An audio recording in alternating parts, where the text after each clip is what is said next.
नमस्कार, मेरा नाम राजेश पांडे है और मैं कहानियाँ बुनता हूँ।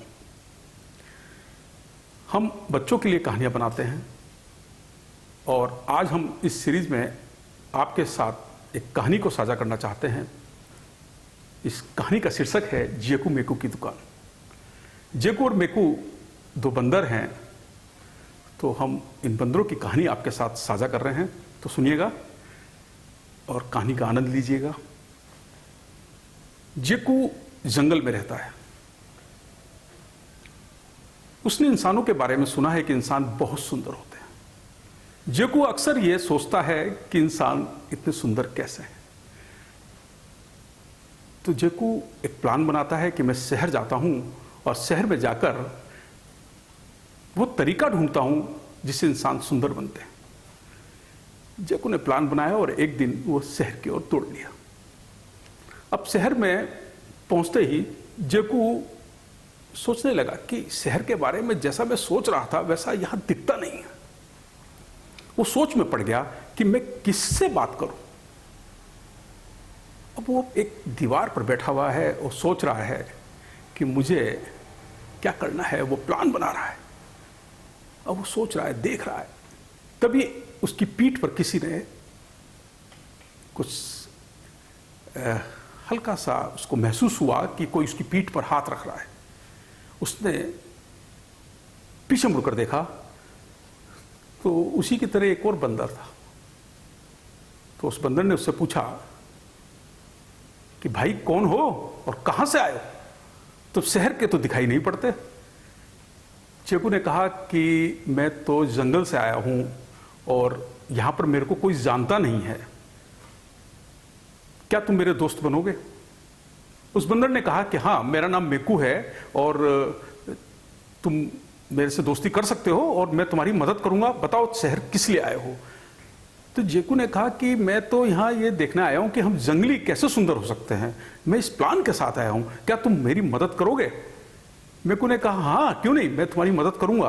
पर यार एक चीज़ है, मैं तो एक सीधा साधा बंदर हूँ और यहाँ तो मेरे बहुत सारे साथी हैं। मैं उनके बारे में तो तुम्हें कुछ नहीं बता सकता, वो तुम्हारे साथ कैसा व्यवहार करेंगे। लेकिन तुम एक काम करना, अगर तुमसे कोई पूछता है तो तुम कह देना कि तुम मेरे रिश्तेदार हो, गांव से आए हो। तो जेकू ने कहा हाँ ठीक है, मैं ऐसा ही करूंगा। तो अब जेकू और मेकू की दोस्ती हो गई और दोनों इस प्लान में लग गए कि जंगलियों को सुंदर कैसा बनाया जाए। जेकू चाहता था कि वो अपने जंगल में जाकर इस फॉर्मूले को अप्लाई करे, वो अपने जानवरों को सुंदर बनाने की कोशिश करे और जंगल में उसका धमाल मच जाएगा। अब वो दोनों दोस्त अब इस प्लान में लगे हुए हैं। एक दिन मेकू जेकू से कहता है कि यार उस सामने दीवार देख रहे हो? उसने कहा हाँ दिख रही है। तो उसने कहा उस दीवार पर एक चमकीला सा कुछ लटका हुआ है, दिख रहा है? उसने कहा हाँ दिख रहा है। वो क्या है? उसने कहा तुम एक काम करो, तुम उसके पास जाओ।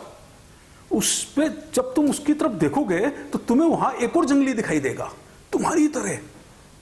उसने कहा अच्छा, ये इतना चमत्कारी शीशा है, ये इतनी चमत्कारी चीज है? उसने कहा हाँ, इसको यहां पर मिरर बोलते हैं, इसको यहां पर आईना बोलते हैं। अब जेकू जो है तेजी से तोड़ता हुआ, दीवार को कूदता हुआ, अब वो वहां पहुंच गया और उसने उस आईने में अपना चेहरा देखा और वो डर गया, घबरा गया और घबरा कर वो तेजी से कूदा और दीवार पर चढ़ गया। मेकू ने कहा तुम्हें घबराने की जरूरत नहीं है, ये तुमने शायद अपना चेहरा पहली बार देखा होगा। जेकू ने कहा हाँ यार, ये तो बड़ी कमाल की चीज है। उन्होंने कहा अच्छा, तो कह रहा इंसान इसमें देखकर अपने चेहरे को संवारते हैं? कहा हाँ, ये इंसान ऐसा ही करते हैं। अब वो दोनों दूर दीवार पर बैठकर उस व्यक्ति को देखते कि वो कुछ लोगों के बाल काट रहा है, वो कुछ लोगों की दाढ़ी बना रहा है। जेकू ने सोचा कि यार ये तो बड़ा आसान काम है, अरे इससे खूबसूरत बन जाते हैं लोग, इंसान। और सामने मिरर रखा हुआ ही है, सामने वो आईना रखा हुआ है और आईने में लोग अपने चेहरे को देख रहे हैं। तो जेकू सोचता है कि यार ये तो बड़ा आसान काम है, इस काम को अपने जंगल में ले जाना चाहिए। मैं जंगल में ऐसी दुकान खोलता हूं। तो मेकू ने कहा, मेकू ने उसको सोच देखा और उसने मेकू ने उससे कहा, यार कहाँ खो गए दोस्त? उसने कहा, यार अब कुछ नहीं करना मुझे, अब मैं समझ गया कि इंसान सुंदर कैसे बनते हैं और यही तरीका मैं अपने जंगल में ले जाकर सब जानवरों को सुंदर बनाने में अप्लाई करूंगा, सब जानवरों को सुंदर बनाऊंगा इस तरीके से। मेकू ने कहा, यार इतनी जल्दी कुछ नहीं होता, हमें वो सामान भी तो चाहिए।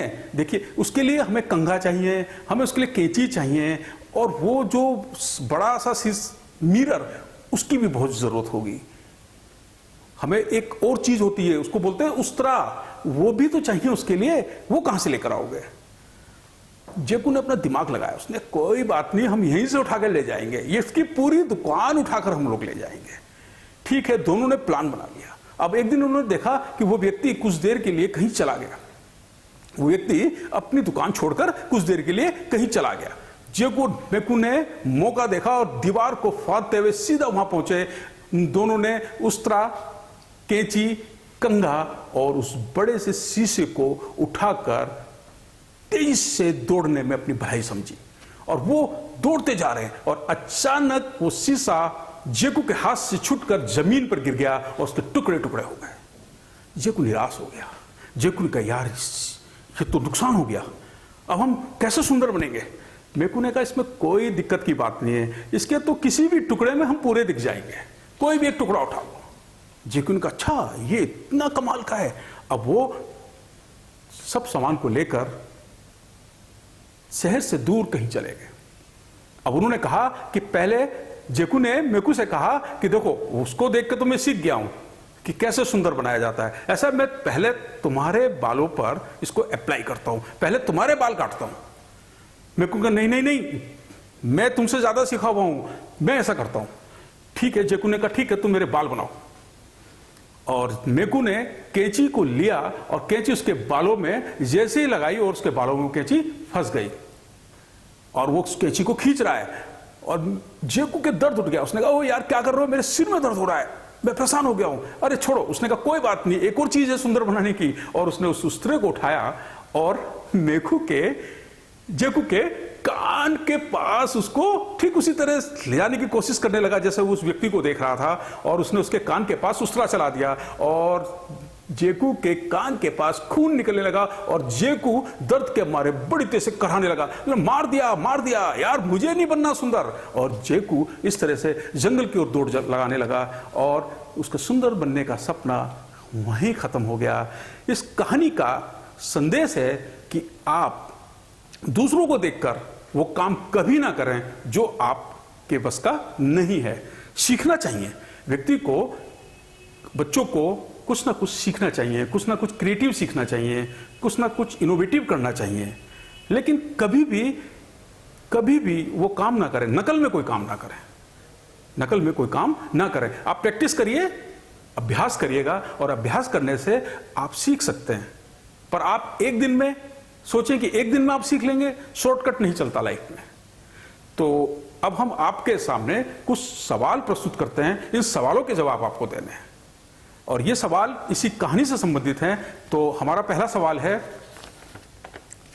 जेकू कौन था और वो कहां से आया था? वह शहर क्यों आया था? सवाल को मैं रिपीट कर रहा हूं, जेकू कौन था और वो कहां से आया था और वह शहर क्यों आया था? दूसरा सवाल है, शहर में उसको कौन मिला और उसने उसे क्या कहा? दूसरा सवाल है, शहर में उसे कौन मिला और उसने उसे क्या कहा? तीसरा सवाल है, जेकू ने अपनी शक्ल पहली बार कहां देखी? जेकू ने अपनी शक्ल पहली बार कहां देखी? चौथा सवाल है हमारा, जेकू और मेकू क्या सीख रहे थे? जेकू और मेकू क्या सीख रहे थे? पांचवा सवाल है, जेकू के सिर में दर्द क्यों होने लगा? जेकू के सिर में दर्द क्यों होने लगा? और सबसे अंतिम सवाल है, जेकू क्या कहकर जंगल की तरफ दौड़ लगाने लगा? जेकू क्या कहकर जंगल की तरफ दौड़ लगाने लगा? मुझे उम्मीद है कि आप इन सवालों के जवाब देंगे और ये कहानी आपको अच्छी लगेगी। इस उम्मीद के साथ फिर मिलते हैं। Thank you.